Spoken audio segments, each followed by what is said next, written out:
헌정 사상 처음으로 현직 대통령이 체포되는 이 초유의 상황은 윤석열 대통령이 자초한 겁니다. 법조팀 연지환 기자와 짚어보겠습니다. 자, 연 기자, 12.3 내란 사태 이후 43일 만입니다. 그간 윤석열 대통령은 처음에는 수사에 당당히 맞서겠다고 했지만 끝내 소환 통보를 모두 무시하지 않았습니까? 맞습니다. 윤 대통령은 공수처의 3차례 소환 통보에 모두 응하지 않았습니다. 검찰의 소환 통보까지 더하면요. 보시는 것처럼 응하지 않은 횟수는 더 많아집니다. 네. 수사 자체를 불법으로 규정하면서 줄곧 관저 버티기, 사실상 관저 농성으로 이어오면서 스스로 발등을 찍었다, 이런 지적이 나올 수밖에 없습니다. 네, 이렇게 소환 통보는 무시하면서 이 지지자들에게 나를 지켜달라는 여론전은 계속했잖아요. 그렇습니다. 윤 대통령은 지난달 12일에 부정선거 때문에 계엄을 선포했다는 취지의 대국민 담화와 함께 여론전을 시작을 했습니다. 네. 체포영장이 발부되자 한남동 관저 앞에 모여든 지지자들에게 편지도 썼습니다. 극렬 지지자들을 애국시민이라고 칭하면서요, 끝까지 싸우겠다, 이렇게 적었습니다. 네.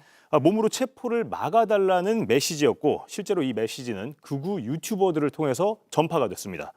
체포 직전에 공개된 2분 48초짜리 담화 영상에서는요, 청년들이 자유민주주의의 소중함을 재인식하게 됐다면서 자신은 어두운 시절이지만 이 나라의 미래는 희망적이다, 이렇게 주장을 했습니다. 네. 국민들을 가르고 나누면서 수사 자체를 인정하지 않은 채 여론전에만 몰두를 했습니다.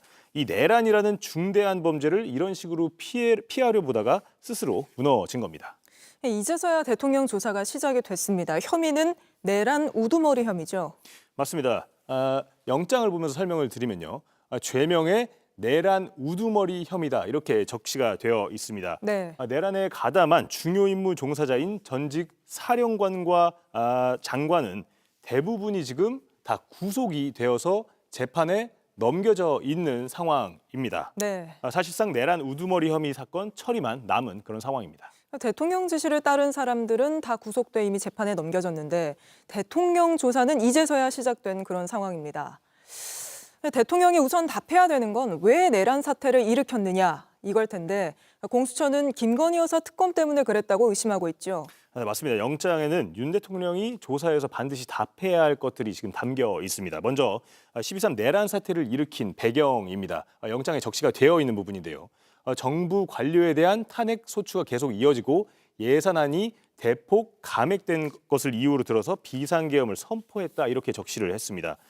또 앞서 저희가 전해드린 것처럼 JTBC가 보도해드렸던 도이치모터스 주가 조작 사건, 또 여기서 시작된 김건희 여사 특검법도 범죄의 배경이 됐다, 이렇게 봤습니다. 네. 지금까지 윤 대통령은 반국가 세력을 척결하기 위해서였다, 이렇게 계엄의 이유를 설명을 했는데요.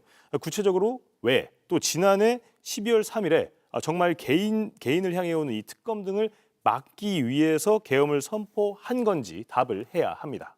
그뿐만 아니라 윤석열 대통령이 총을 쏴서라도 문을 부수고 들어가 의원들을 끌어내라, 이런 지시를 했다는 내용을 포함해서 굉장히 충격적인 내용들이 김용현 전 장관의 공소장에 다수 포함이 됐잖아요.